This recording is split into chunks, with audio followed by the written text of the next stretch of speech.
ओम श्री सच्चिदानंदाय नमः। एक रोज किसी सत्संगी ने स्वामी श्री योगानंद जी महाराज से पूछा कि शरणागत का साधन क्या है। श्री महाराज जी ने फरमाया कि शरणागत होने वाले महानुभाव को भली प्रकार जान लेना चाहिए कि पहला, किसको शरणागत होना चाहिए, दूसरा, किसकी शरणागत होना चाहिए, तीसरा, किस लिए शरणागत होना चाहिए, और चौथा, शरणागत होने वाले का स्वरूप क्या है। शरणागत होने की आवश्यकता उसी को होती है जो किसी न किसी की शरणागत रहता है। शरण किसकी होनी चाहिए?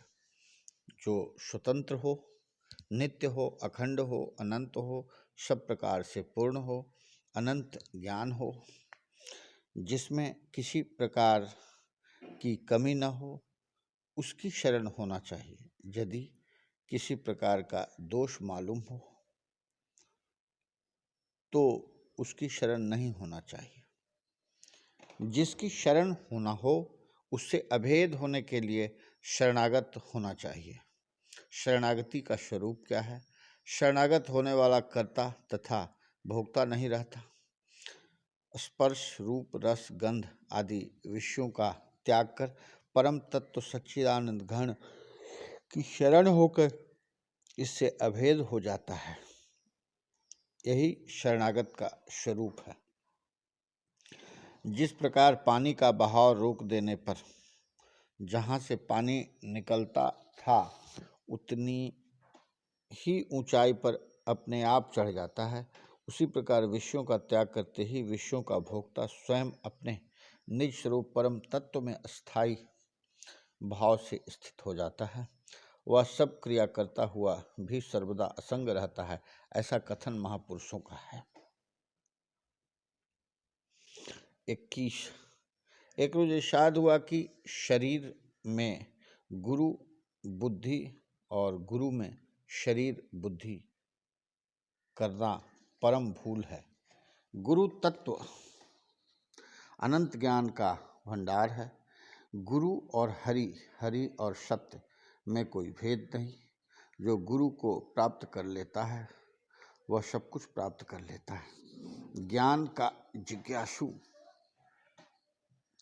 शिष्य गुरु होने के लिए ही गुरु की शरण में जाता है। गुरु वही है जो शिष्य को गुरु बना सके, और गुरु को प्राप्त करते ही शिष्य गुरु हो जाता है। गुरु की आवश्यकता गुरु बनने के लिए ही होती है, शिष्य बनने के लिए नहीं। शिष्य तो तभी तक है जब तक गुरु नहीं मिलता। ज्ञान की जिज्ञासा कर्मानुसार अपने आप उत्पन्न होती है। इस कारण शिष्य तो स्वयं ही बन जाता है और गुरु के दिलाए हुए विश्वास को स्वीकृत कर लेना ही गुरु भक्ति है। यह बात निजी अनुभव से होती है, इसलिए जब तक निजी अनुभव न हो तब तक प्रयत्न करते रहना चाहिए। यह प्रयत्न ही गुरु सेवा है। उपासना गुरु की होती है, शरीर की नहीं होती। सेवा के बिना भक्ति की पूर्ति नहीं होती। शिष्य कामना युक्त होता है और गुरु कामना रहित होता है। कामना रहित व्यक्ति नहीं होता, इसलिए गुरु में भूल कर भी व्यक्ति भाव नहीं करना चाहिए। 22 एक रोज इरशाद हुआ कि सत्य अनंत प्रकार के स्वभाव की पूर्ति करते हुए भी स्वभाव से अतीत है। जैसे खेत में गन्ना और मिर्च बोने से खेत में मिर्च चरपराहट और गन्ने में मिठास की पूर्ति करता है। हालांकि खेत में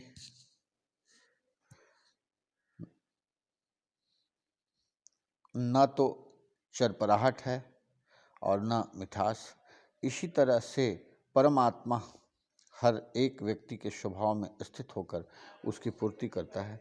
विषय युक्त प्राणियों के स्वभाव के अनुसार प्रकट होकर उसकी भी पूर्ति करता है और सत्य भाव को धारण करके शनय शनय उसे ऊपर उठाकर अपने अनंत स्वभाव में लीन करके अभेद कर देता है।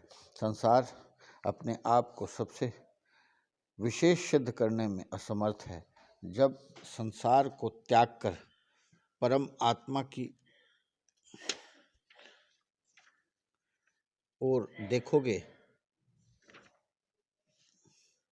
तो वह उस रुचि की पूर्ति करने में समर्थ है जिस रूप से भी कोई उसको भजता है, वह उसी रूप से पूजने वाले को फल देता है। इसलिए विषय जन्य स्वभाव को त्याग कर अकेले हो जाओ, परमात्मा को जानने के लिए बनावटी स्वभाव को त्याग देना चाहिए। 23 एक रोज श्री स्वामी योगानंद जी महाराज ने अर्ज किया कि मृत्यु क्या है। श्री महाराज जी ने फरमाया कि मृत्यु को जानने के लिए जीवन का ज्ञान आवश्यक है। जीवन इच्छाओं की पूर्ति के लिए होता है और उसके साथ साथ शरीर भी बनता है। यदि सभी इच्छाओं की पूर्ति हो गई तो फिर जीवन की आवश्यकता नहीं रहती, परंतु सब इच्छाओं की पूर्ति एक जन्म में नहीं हो सकती और शरीर कर्म करने से ही क्षय हो जाता है। इसी देहांत को आम सभा में मृत्यु कहते हैं, परंतु विचार से देखा जाए तो मृत्यु जीवन की एक ऐसी व्यवस्था है जैसे दिन के पश्चात रात होती है। रात व्यतीत होने पर फिर दिन होने का भान होता है। रात भर आराम करने से थकावट दूर होने पर दूसरे दिन के काम के लिए मनुष्य तैयार हो जाता है। इसी तरह मृत्यु के बाद जीवन निश्चय होता है और पहले जन्म की थकावट दूर होने पर नर जन्म के लिए नवीनता आ जाती है। जिस प्रकार थकावट दूर करने को नींद आवश्यक है, उसी प्रकार इच्छाओं के शेष रहने वाले प्राणियों को मृत्यु आवश्यक है। 24 एक व्यक्ति ने अर्ज किया कि मुझे यह संसार परदेशवर दिख पड़ता है, यहाँ दुख ही दुख है और सब मनुष्य दुखी दिख पड़ते हैं। कोई ऐसा उपाय बतलावे जिससे सुख प्राप्त हो और अधिक मनुष्य सुखी दिखलाई दे। श्री महाराज ने फरमाया कि जब यह संसार आपको परदेशवर दिख पड़ता है तो दुख ठीक ही है। परदेश कलेश नरेशन को जब राजा तक परदेश में दुखी दिख पड़ते हैं तो आपको दुख का गिला नहीं करना चाहिए, बल्कि ऐसा प्रयत्न करना चाहिए कि आप निज देश जा पहुँचे, जिसका उपाय भगवत भजन है। एक सत्संगी ने अर्ज किया कि आप जो कुछ उपदेश करते हैं मेरे दिल में बैठ जाते हैं, लेकिन बाद में जब उन पर तर्क व विचार करता हूँ तो नाना प्रकार के संदेह उठते हैं और वह उपदेश दिल में जमने नहीं पाते हैं। श्री महाराज जी ने फरमाया कि विवेक व विचार से उपदेश में दृढ़ता आती है और सत्संगी उस काम के करने पर आमदा हो जाता है। यह अच्छी बात है, लेकिन इसकी कुछ हद भी है, अर्थात जो बातें या अभ्यास के तरीके महात्माओं ने सिद्ध घोषित कर दिए हैं उन पर विचार करना समय गंवाना है। जिस मनुष्य ने कोई काम किया ही नहीं वह उस काम की तरकीब या विधि पर विचार ही क्या कर सकता है। काम करे तो करे ही, नहीं बैठा बैठा विचार ही करता रहे। यह काम ऐसा है जैसे पट्टी पर लिखकर उसको धो डालने से लेख का नामो निशान नहीं रहता। भगवान की भक्ति, अध्यात्म भाव और आत्मज्ञान की प्राप्ति के लिए जो अभ्यास महात्माओं ने बड़े सोच विचार और साधन करके ठीक पा लिए हैं, उन पर विचार करने की कोई आवश्यकता नहीं मालूम होती। हाँ, कुछ समय अभ्यास करने पर कोई कठिनाई प्रतीत हो तो गुरु से पूछकर उसको ठीक कर लेना चाहिए, क्योंकि श्रीमद् भगवत गीता में भगवान ने कहा है कि श्रद्धा व युक्ति से हर काम सिद्ध होता है। अभ्यास किए बिना गुरु की बताई विधि में तर्क वितर्क करना व उस विधि में काट छांट करना ठीक नहीं मालूम होता है। 26 एक सत्संगी ने सवाल किया कि अध्यात्म विद्या में रस की बड़ी महिमा मानी है। इसका अर्थ क्या है? श्री महाराज जी ने फरमाया कि वेद की श्रुति है रसो वैश, अर्थात एकाग्र चित्त की वृत्ति जिस आनंद के स्वाद को चखकर सुख में डूब के वे शुद्ध हो जावे उसे रस कहते हैं। 27 एक रोज इरशाद हुआ कि मनुष्य मात्र में आत्मा समान रूप से है, इसलिए अगर कोई बुराई की तरफ जाता है तो इसमें उसका कसूर नहीं। कारण यह है कि उसने सच्चाई को अभी तक जाना ही नहीं। इसलिए उससे झगड़ा ना करो, उससे बहस भी मत करो, उसको बुरा भी मत कहो। अगर तुम खुद सच्चाई को जानते हो तो उसके सामने वह रख दो। यदि वह उस पर विचार करेगा तो अवश्य ही सच्चाई को ग्रहण कर लेगा, क्योंकि सच्चाई उसका स्वभाव है। किसी स्थान में अंधेरा हो तो कहा सुनी और झगड़ा करने से अंधेरा नहीं मिट सकता, रोशनी करने से दूर होता है। चाहे वह रोशनी छोटी सी दिया सलाई से ही क्यों न पैदा की जाए। बहुत बार ऐसा तजुर्बा हुआ है कि लोग सच्चाई के भूखे हैं और जब उनके सामने सच्चाई रखी गई है तो उन्होंने अकाल के मारे भूखे व्यक्ति के समान बड़ा एहसान मानकर उसको ग्रहण किया है, गोया वह उसकी तलाश में बैठे थे या ऐसे सच्चाई देने वाले की राह ही देख रहे थे। 28 एक रोज सत्संग में एक सेवक ने कहा कि हजरत ईसा ने किसी चरवाहे से कहा कि तूने अपनी आयु भेड़ें चराने में पूरी कर दी। अगर तू विद्या पढ़ता तो बहुत अच्छा होता और इस लोक तथा परलोक को सुधार लेता। उसने अर्ज किया कि मैंने विद्या तो नहीं पढ़ी, लेकिन 6 बातें सीख ली हैं। पहला, जब तक हलाल है हराम की तरफ न जाऊं। दूसरा, जब तक सच बोल सकूं झूठ न बोलूं। तीसरा, जब तक अपने ऐब और बुराई न मिटा लूं, दूसरे के ऐबों को न देखूं।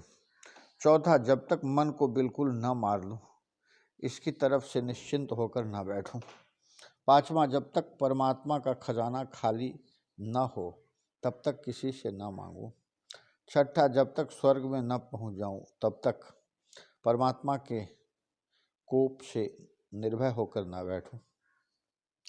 मैं यह देख रहा हूं कि हलाल मिटा नहीं, सच का लोप नहीं हुआ, अपने ऐबों से खाली न हो सका, मन मेरा मरा नहीं, परमात्मा का खजाना ज्यों का त्यों पूर्ण है और स्वर्ग में अभी तक पहुंचा नहीं। हजरत ईसा ने फरमाया कि अरे चरवाहे, तूने आदि से अंत तक सब कुछ पढ़ लिया, विद्या का सार और फल प्राप्त कर लिया। 29 एक रोज सत्संग में यह प्रसंग चला, स्वप्न और जागृत में क्या अंतर है और संसार कैसे और क्यों बना, इसको जानना चाहिए। सब ने अपनी अपनी राय जाहिर की।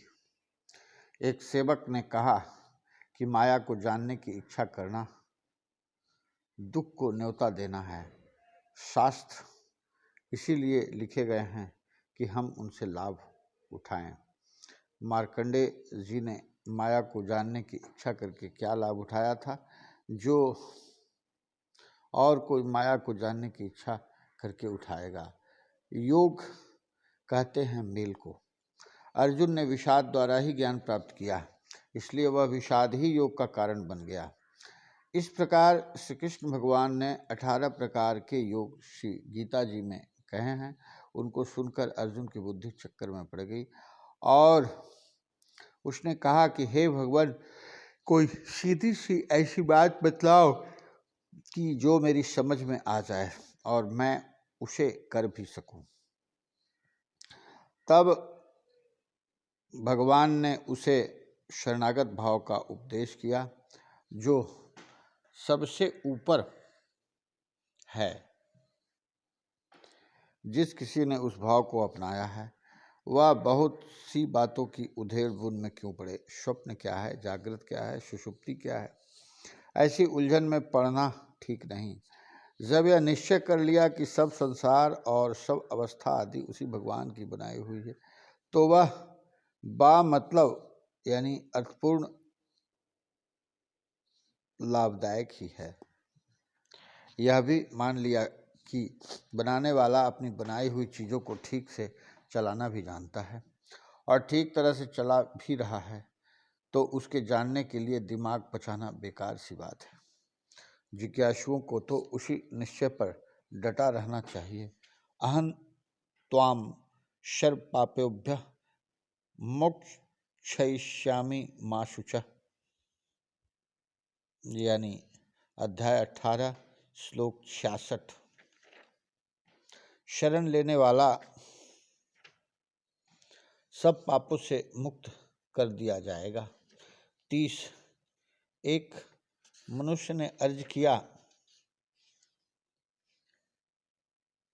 कि द्वैत और अद्वैत को आप थोड़े से शब्दों में ऐसे वर्णन कीजिए कि मेरी समझ में आ जाए। श्री महाराज जी ने फरमाया कि श्री कृष्ण भगवान को परमात्मा समझ लो। उनसे प्रद्युम्न हुए, जिसको मन कहते हैं। प्रद्युम्न से अनिरुद्ध अलग आत्मा हुई, जिसको व्यक्त कहते हैं। प्रलय के समय जब यह मिल जाते हैं तब अव्यक्त यानी लय समझे जाते हैं। उस समय ब्रह्म कारण अवस्था में होता है, जिसमें आत्मा और प्रकृति रहते हैं। जीव ब्रह्म की उपासना करता है।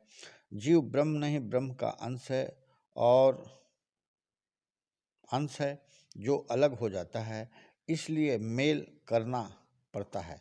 अद्वैत अर्थात तत्वमसी अर्थात तू वह है। ब्रह्म निर्गुण है और सत्य है, बाकी सब असत्य है। जीव आत्मा और परमात्मा एक ही है, भेद नहीं। अविद्या से भेद प्रतीत होता है। अविद्या दूर होने से अपने स्वरूप का भास होता है। ब्रह्म से संसार ऐसे उत्पन्न होता है जैसे सर से बाल निकलते हैं। यह माया का कार्य है। कार्य कारण भेद ऐसे हैं जैसे ताना और बाना मिलकर कपड़ा कहलाता है। संसार असार है, लेकिन इसके पीछे सत आत्मा है। इससे यह भी सत भासता है जैसे वस्तु से उसकी छाया होती है, वस्तु के बगैर उसकी छाया नहीं होती। एक विषय से दूसरे विषय की ज्ञातव्यता का, जीव और ईश्वर का भेद, सब माया की सृष्टि है। मनुष्य शरीर 5 भूतों और आत्मा के संयोग से बना हुआ जान पड़ता है। यह शरीर अन्य अन्य भौतिक विषयों की तरह माया की सृष्टि है। यह ज्ञान हो जाने पर आत्मा और ब्रह्म में कुछ अंतर नहीं। तत्वमसी वाक्य के अर्थ में अगर त्वम को शरीर की उपाधि से युक्त प्रत्यक्ष जीव विशेष समझा जाए और तत्व से परोक्ष परम तत्व या ब्रह्म का भाव हो, तो तत्व और त्वम में अभेद संबंध नहीं हो सकता। इसलिए त्वम से जीव का अधिष्ठान रूप शुद्ध चैतन्य और तत्व से परोक्ष तत्व का अधिष्ठान शुद्ध चेतन समझना चाहिए। इन दोनों में पूर्ण अभेद है। यही वेदांत की शिक्षा है। तत्व यानी परोक्ष तत्व, सर्वज्ञत्व आदि उपाधियों से विशिष्ट चेतन अथवा ब्रह्म और त्वम अल्पज्ञत्व, अपरोक्षत्व आदि उपाधियों से विशिष्ट चेतन अथवा जीव, इन दोनों के विरोध अंश को त्याग करके उभयनिष्ठ शुद्ध चेतन का अभेद या ऐक्य है। यही तत्वमसी महावाक्य का तात्पर्य है। 31। एक सत्संगी ने पूछा कि मुक्ति अपने यत्न से होती है या ईश्वर की कृपा से। श्री महाराज जी ने बहुत देर तक बोले नहीं। जब उसने दोबारा या तिबारा पूछा तो फरमाया कि बहुत सी बातें ऐसी हैं जिनको कि आम सत्संग में कहना दुरुस्त नहीं। अगर कहें कि मुक्ति सिर्फ ईश्वर की कृपा से होती है तो जिज्ञासु यत्नहीन हुआ जाता है। आप यूँ समझिए कि चक्कर देने वाले हिंडोले को जब चला दिया तो बैठने वालों को उसके रोकने या उस पर से उतरने की सामर्थ्य नहीं। अगर कोई कूद पड़े तो हाथ पैर टूटने व मरने तक की संभावना है। अगर चलाने वालों से कोई विनती करे कि मुझे तो बड़ी घुमेरी आ रही है, मैं तो गिरा, तो उसकी फरियाद सुनकर चलाने वाला अपनी कृपा से उस खास आदमी को किसी तरह उतार सकता है। लेकिन दूसरे आदमी जो हिंडोले में बैठे हैं वह तो फिर घूमते ही रहेंगे। इसी प्रकार मनुष्य उस भगवान की भक्ति, भजन, पूजन आदि द्वारा इस संसार चक्र से निकल सकता है। कुछ का आशय ऐसा है कि जब उसने घुमाया है तो घूमते रहो, तुम कोई ऐसी वस्तु तो हो नहीं जो घूमने से घटे या बिगड़े, यह ही ज्ञान है। 32 एक रोज इरशाद हुआ कि पहला, झूठ बोलने से चुप रहना ठीक है। दूसरा, चुगलखोर की बात पर ध्यान नहीं देना चाहिए। तीसरा, दूसरे की कमाई से मौज उड़ाने से भीख मांगकर खाना ठीक है। चौथा, कर्कशा स्त्री से बिना ब्याह या अकेला रहना ठीक है। पांचवा, मूर्ख राजा की नगरी में रहने के बजाय वन में वास ठीक है। छठा, नीच मनुष्यों के बीच रहने से प्राण त्याग देना ठीक होता है। सातवां, जैसे सेवा मान को, बुढ़ापा सौंदर्य को, हरि भजन व हरि कथा पाप को हर लेते हैं, वैसे ही याचकता सभी गुणों को हर लेती है। आठवां, अच्छी युक्तियों से ओतप्रोत सत्य पुरुष की वाणी अपनी ओर खींचती है। 9, धन पैदा करने में दुख होता है, उसकी रक्षा करने में कष्ट करना पड़ता है। विपत्ति के समय संताप देता है, बहुत इकट्ठा हो जाने पर पागल व घमंडी बना देता है, चित्त में विकार किए बगैर नहीं रहता। धन नाश होने पर मनुष्य पागल हो जाता है। धर्म के लिए धन की इच्छा ऐसी है जैसे कीचड़ में हाथ सानकर उसको धोना।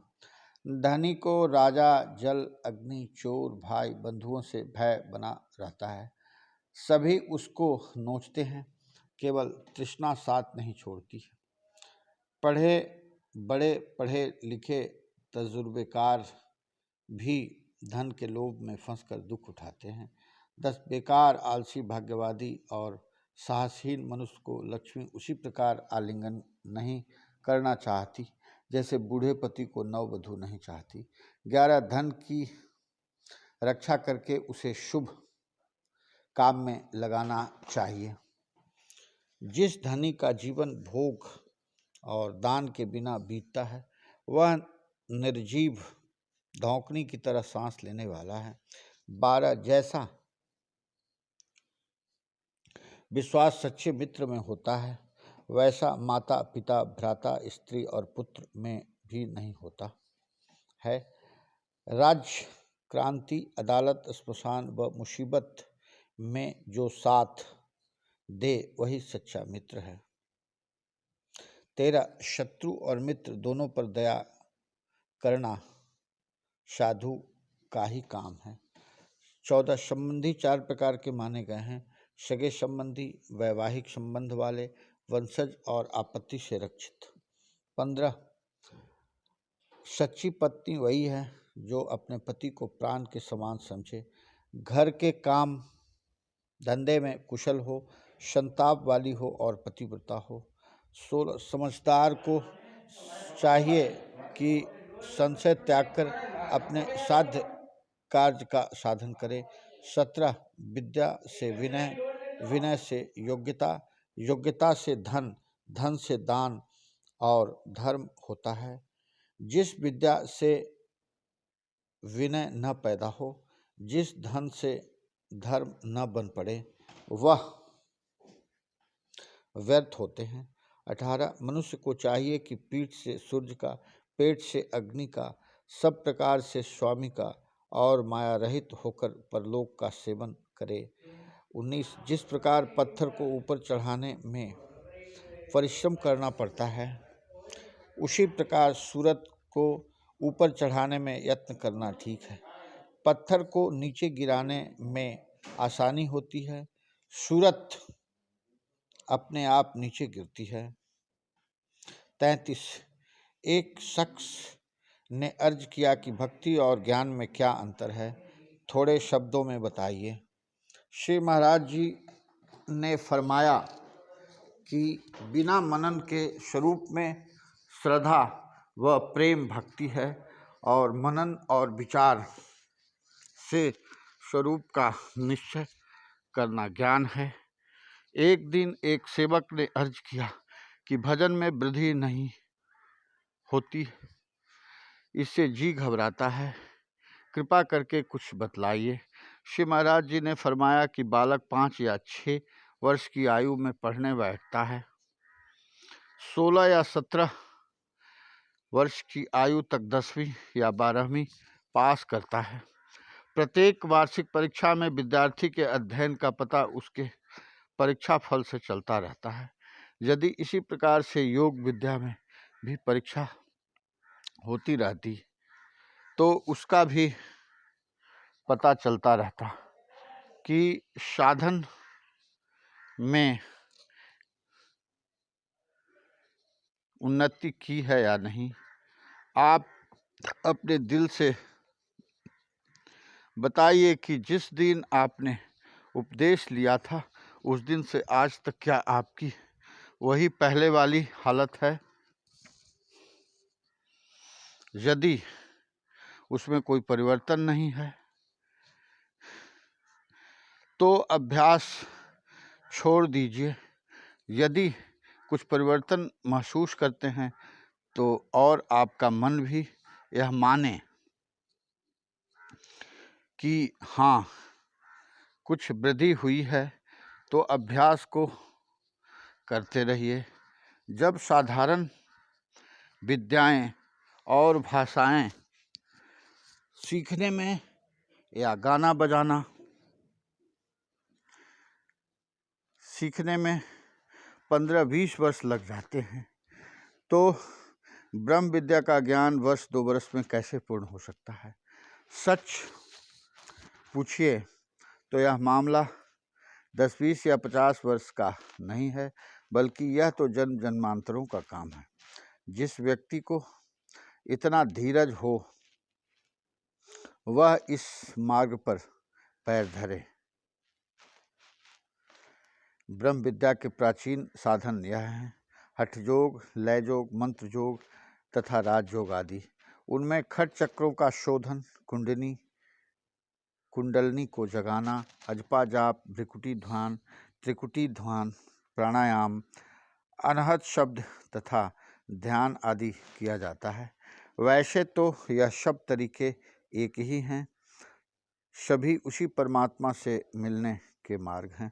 श्री महाराज ने आगे फरमाया, आप जिन अनहद शब्द का अभ्यास करते हैं उसके खुलने से सब इंद्रियों में एक प्रकार का बल उत्पन्न होता है। इससे इंद्रियों के विकार, वासना, क्रोध तथा काम आदि अधिक प्रबल हो जाते हैं। यदि मन तथा इंद्रियों की पूर्ण रूप से सफाई होने के पश्चात शब्द खुले तब उसमें सुरति शीघ्र लीन हो जाती है। आज कल साधकों को हमेशा गुरु कृपा की रट लगी रहती है। यदि गुरु साधकों के शब्द आदि खोलने में ध्यान दें और शब्द खुल जाए तो शिष्यगण उल्टा उलाहना देते हैं कि हमारी सुरती तो शब्द में लगती ही नहीं, अनेकानेक संकल्प विकल्प में लग जाती है। इस हालत में गुरु शिष्य के संकल्प विकल्पों को कैसे रोकें?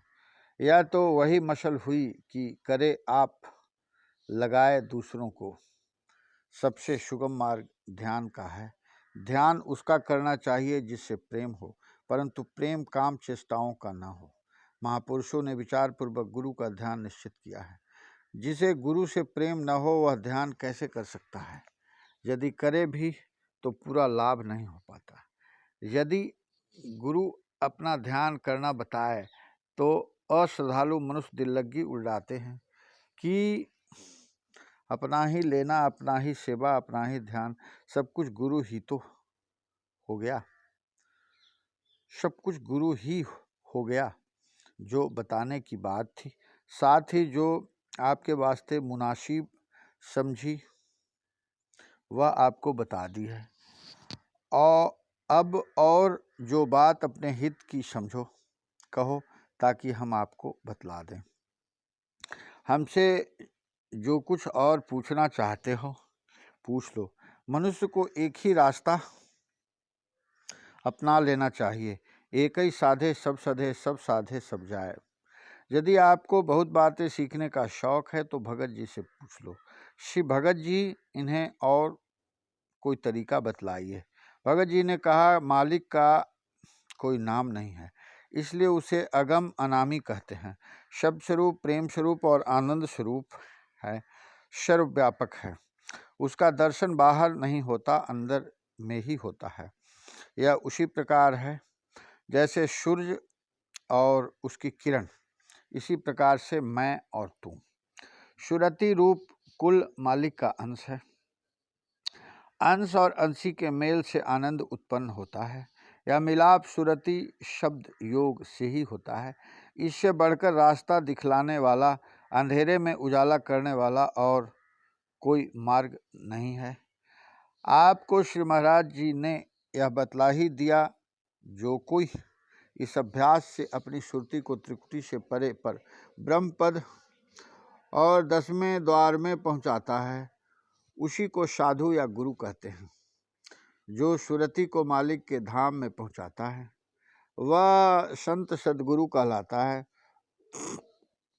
यह अपनी सामर्थ्य का दिखावा नहीं करते, न ही किसी को कुछ जताते हैं। इसीलिए सतगुरु की महिमा और गति जानना बहुत मुश्किल है। सुरति जब नेत्रों के स्थान पर आती है तो देह और जगत से संबंध होता है। यदि इसके ऊपर रहे तो संसार नहीं भासता। मन से एक समय में एक ही काम हो सकता है।